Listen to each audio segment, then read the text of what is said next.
சூப்பரான கதைக்களத்துல ரொம்ப சென்சிட்டிவான டாபிக்ல அவ்வளவு அழகான சீரியல் கதைக்களமா தான் இருந்தது. ஆரம்பத்துல ரொம்பவே நல்லா இருந்தது. திடீர்னு சீரியலுக்கு ஒரு எண்டு கார்டு போட்டாங்க. சில மாதங்கள்லயே இந்த சீரியலோட பார்ட் 2 ஆரம்பிக்கிறாங்க. ஹீரோயினே மாத்திட்டாங்க. சரி, ஓரளவுக்கு நல்லா இருக்கும் அப்படின்னு பார்த்தா இங்க ஹீரோயினுக்கு கெமிஸ்ட்ரியே ஒர்க் அவுட் ஆகல. இந்த ஹீரோயினா நடிக்கிற பொண்ணு அவங்க முகத்துல எக்ஸ்பிரஷனும் இல்ல, ரொமான்ஸும் இல்ல. எங்களுக்கு பழைய ஹீரோயின் தான் வேணும், எங்களுக்கு இந்த சீரியலே பிடிக்கல, சீக்கிரம் இதுக்கு ஒரு எண்டு கார்டை போடுங்க. இப்படி ரசிகர்கள் பலரும் வந்து குமரிட்டு இருக்காங்க அப்படின்னே சொல்லலாம். அதுக்கு காரணம் நம்ம ஜீ தமிழ்ல போயிட்டு இருக்கக்கூடிய இதயம் சீரியல் தான். சோ இதயம் சீரியலை பத்தி ஒரு ஸ்பெஷல் எபிசோட தான் பார்க்க போறோம். வாங்க பார்க்கலாம். இந்த ஹீரோயின், அதாவது பல்லவி கவுடா, இவங்க தான் இப்போ இதயம் சீரியல் 2ல வந்து பாரதி அப்படின்ற கதாபாத்திரத்துல நடிச்சிட்டு இருக்காங்க. இதுக்கு முன்னாடி சீரியல் நடிகையான ஜனனி அசோக் குமார் தான் இந்த பாரதி அப்படின்ற கதாபாத்திரத்துல சீரியல் வந்து நடிச்சிருப்பாங்க. இந்த சீரியலே ஜனனி மூலமா தான் ஆரம்பிச்சார் அப்படின்னே சொல்லலாம். ஏன்னா அந்த அளவுக்கு இந்த பாரதி கதாபாத்திரம் அப்படின்றத ரொம்ப மென்மையா அந்த கதைக்குள்ள போய் அந்த பாரதியாவே வாழ்ந்திருப்பாங்க ஜனனி இந்த சீரியல்ல. அண்ட் ஒரு குழந்தைக்கு அம்மாவா எப்படி வந்து நடிச்சிருப்பாங்களோ அதே போலயே நடிச்சிருப்பாங்க. அப்புறம் கணவன் இழந்த பிறகு எப்படி ஒரு பெண்ணால ஒரு இன்செக்யூரிட்டி இந்த சொசைட்டில இவங்க ஃபேஸ் பண்ணக்கூடிய கஷ்டங்கள், அப்புறம் ஒரு இடத்துக்கு போகும்போது அங்க வேலை செய்யற கஷ்டங்கள், கணவர் இறப்புக்கு அப்புறமா மறுபடியும் ஒரு ஆண் மேல ஒரு காதல் வருது, அந்த காதலை ஒத்துக்கவும் முடியாம ஏத்துக்கவும் முடியாம தனக்குன்னு ஒரு குழந்தை இருக்கு, அவங்களோட எதிர்காலத்தையும் யோசிச்சு இப்படி பல பெண்களுக்கு நடக்கக்கூடிய ஒரு சிச்சுவேஷனை அவ்வளவு அழகா அந்த சீரியல்ல காமிச்சிருப்பாங்க. அந்த சீரியல்ல பாரதி அப்படின்ற கதாபாத்திரத்துல ஜனனி நடிச்சிருந்ததும் அவ்வளவு அற்புதமாவே இருந்திருக்கும். இதனாலேயே இந்த சீரியலுக்கு ஃபேன் பேஸ் அதிகம் அப்படின்னே சொல்லலாம். ஏன்னா இந்த கதைக்களம் ரொம்ப சென்சிட்டிவான ஒரு கதைக்களம். அந்த கதைக்களத்துக்கு ஏத்த மாதிரியே தான் நடிச்சிட்டு இருந்தாங்க. நல்லா ஹிட் ஆயிட்டு இருந்தது. சீரியலும் எல்லா இடத்துலயும் பிரபலம் ஆயிட்டே இருந்தது. திடீர்னு சில பல காரணங்கள்னால இந்த இதயம் சீரியலை வந்து திடீர்னு ஸ்டாப் பண்றாங்க. ஸ்டாப் பண்ணி சில மாதங்கள்லயே இதயம் பார்ட் 2 அப்படின்ற மாதிரி இந்த சீரியலோட தொடக்கம் வந்து ஆரம்பிக்குது. விட்டு போன அந்த கதைக்களத்துல இருந்தே ஆரம்பிக்குது. இதுல என்னன்னு பாத்தீங்கன்னா, ஆதியா நடிக்கக்கூடிய அதே நடிகர் வந்து நடிச்சிட்டு தான் இருக்காரு, ரிச்சர்ட் ஜோஷ். இவர் தான் வந்து ஆதி அப்படின்ற கதாபாத்திரத்தில் நடிச்சிட்டு இருப்பாரு. இவர் மாத்தப்படல. ஆனா பாரதி அப்படின்ற கதாபாத்திரத்தில் நடிச்சிட்டு இருந்த நடிகை ஜனனி அசோக் குமார் மாத்தப்படுறாங்க. இவங்களுக்கு பதிலா பல்லவி கவுடா அப்படின்ற ஒரு சீரியல் நடிகை இதுல வந்து அறிமுகமாகி இந்த சீரியல் வந்து ஒளிபரப்ப ஆரம்பிக்குது. இந்த பல்லவி கவுடா அப்படின்றவங்க யார் அப்படின்னா, சக நடிகரான ரிச்சர்ட் ஜோஷ் அவர்கள் இவங்களை பத்தி என்ன ஒரு பயங்கரமான இன்ட்ரோ கொடுக்கிறாருன்னா, இவங்க ஒரு பேன் இந்தியா சீரியல் ஆக்ட்ரஸ் அப்படின்னு சொல்றாங்க. அவர் சொல்றது ஓரளவுக்கு உண்மைதாங்க. மலையாளம், தெலுங்கு, தமிழ், கன்னடம்னு எல்லா சீரியல்லையுமே இவங்க நடிச்சிட்டு இருக்காங்க அப்படின்னே சொல்லலாம். மலையாளத்திலயும் நிறைய சீரியல் பண்ணிருக்காங்க, தெலுங்குலயுமே நிறைய சீரியல் பண்ணிருக்காங்க, கன்னடத்திலயுமே நிறைய சீரியல் வந்து பண்ணிருக்காங்க. தமிழ்ல முதல் முறையா இந்த இதயம் அப்படின்ற சீரியல்ல அறிமுகமாகி நடிச்சிட்டு இருக்காங்க. இவங்க சொந்த ஊர் பெங்களூர் அப்படின்னு சொல்லப்படுது. பிறந்தது வளர்ந்தது எல்லாமே பெங்களூரா. அண்ட் பெங்களூர்ல தான் இவங்க படிச்சிருக்காங்க. அண்ட் இவங்களோட ஸ்டடிஸ் அப்படின்னு எடுத்துக்கிட்டோம்னா டிப்ளமோ இன் அனிமேஷன் வந்து முடிச்சிருக்காங்க. இவங்களுக்கு அனிமேஷனா ரொம்ப பிடிக்குமா. சோ இவங்க வந்து பல சீரியல்ல நடிச்சாலுமே தெலுங்கு சீரியல்ல இவங்களை பேன் பண்ணிட்டாங்க அப்படின்ற ஒரு விஷயம் வந்து சொல்லப்படுது. இதுக்கு காரணம் வந்து இவங்க சீரியலுக்கு வந்து லேட்டா போனதா, இல்ல அங்க சீரியல் டைரக்டருக்கும் இவங்களுக்கும் நடந்த வாக்குவாதமா அப்படின்ற மாதிரி ஒரு கிளாரிட்டி இல்லாம தான் இருக்கு. ஆனா தெலுங்கு சீரியல்ல இருந்து இவங்கள பேன் பண்ணிட்டாங்க. சோ மறுபடியும் தன்னோட தாய்மொழியான கன்னடத்திலே சீரியல் வந்து நடிக்க ஆரம்பிச்சிட்டாங்க. சைட் பை சைடு வந்து இவங்க மலையாளத்திலுமே வந்து சீரியல் ஆக்ட் பண்ணிட்டு தான் இருந்தாங்க.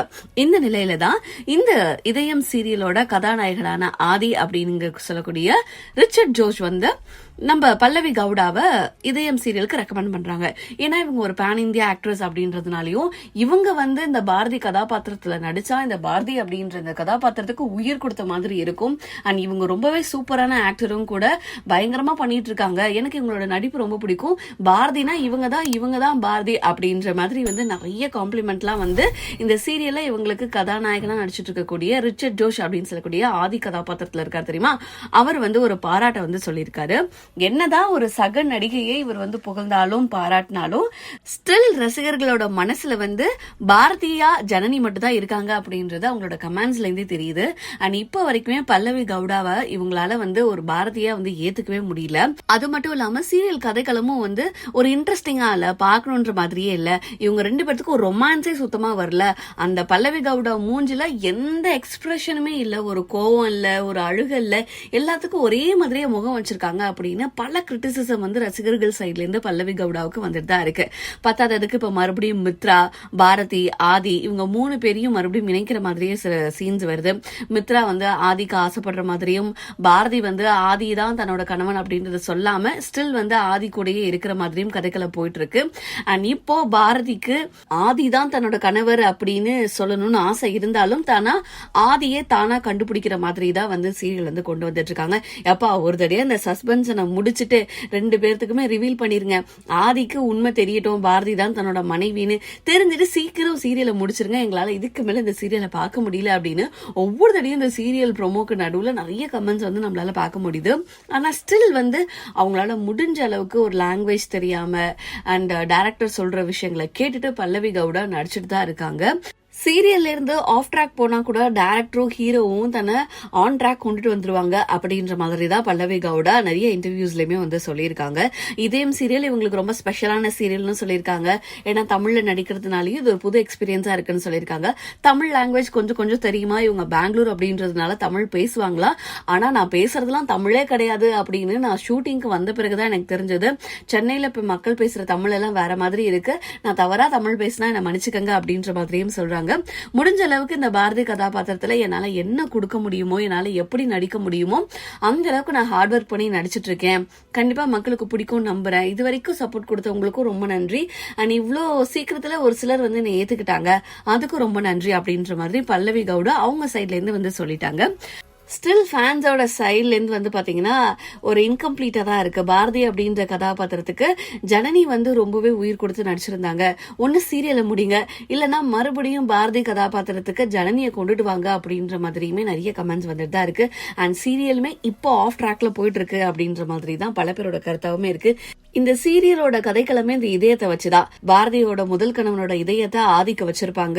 அது மூலமா ஆதி வந்து பாரதியும் பிடிக்கிற மாதிரியும் பாரதியோட குழந்தையும் பிடிக்கிற மாதிரி தான் வரும். ஆனா பாரதி குழந்தையும் இப்போ வந்து அடிக்கடி சீரியல்ல காட்ட மாட்டாங்க. ஒரு அப்பா பொண்ணுக்கு இருக்கிற பாசம் கூட இந்த சீரியல்ல இருக்க மாட்டுது. அது தவிர்த்து வேற ஏதோ கதைக்களம் போயிட்டு இருக்கு. இடையில வேற இந்த மித்ரா கதையை வேற கொண்டுட்டு வராங்க. எங்களுக்கு வந்து இந்த கதையோட சென்சிட்டிவான விஷயம் தான் ரொம்ப பிடிச்சிருந்தது. மென்மையா இருக்கும், எப்படி இந்த கதையை கொண்டுட்டு போவாங்கன்னு எல்லாருமே ஆர்வமா பார்க்க ஆரம்பிச்சாங்க. ஏன்னா இறந்த கணவனோட இதயத்தை இன்னொரு நபருக்கு பொருத்தி அந்த நபர் காட்டுற காதலை இந்த பெண்மணி அக்செப்ட் பண்ணிப்பால, அக்செப்ட் பண்ணாலும் இவளுக்குள்ள என்ன மாதிரியான பிரச்சனைகள் வரும் அப்படின்றதா இந்த கதைக்களம். அதை அழகா கொண்டு போயிருக்கலாம், இப்ப வேற ஏதோ கொண்டுட்டு போயிட்டு சீரியலை சொதப்பிட்டாங்க அப்படின்ற மாதிரி பல கருத்துக்கள் இந்த சீரியலுக்கு நாளுக்கு நாள் வந்துட்டு தாங்க இருக்கு. சீரியல் பாக்குற நீங்க என்ன நினைக்கிறீங்க?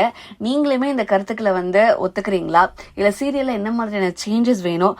பல்லவி கவுடா அவங்களோட நடிப்பு எந்த அளவுக்கு இருக்கு, உங்களுக்கு பிடிச்சிருக்கா, இல்ல நீங்களுமே வந்து ஜனனி தான் வரணும் அப்படின்றத எதிர்பார்க்கறீங்களா அப்படின்ற உங்களோட கருத்துக்களை கீழே மறக்காம கமெண்ட்ஸ்ல தெரிவிங்க. இதே போல வேற எந்த சீரியல் வந்து ஆஃப் ட்ராக் மாதிரி போயிட்டு இருக்கு, அந்த சீரியல்ல என்ன மாதிரியான ஒப்பீனியன்ஸ் என்ன அப்படின்றது நீங்க தெரிஞ்சுக்கணும்னு நினைக்கிறீங்களோ, எந்த ஹீரோ ஹீரோயின் பத்தின பயோகிராஃபி வேணும் அப்படின்றது நினைக்கிறீங்களோ கீழே மறக்காம கமெண்ட்ஸ்ல தெரிவிங்க. கண்டிப்பா அந்த சீரியல் பத்தி நீங்க நம்ம சேனல்ல பார்க்கலாம்.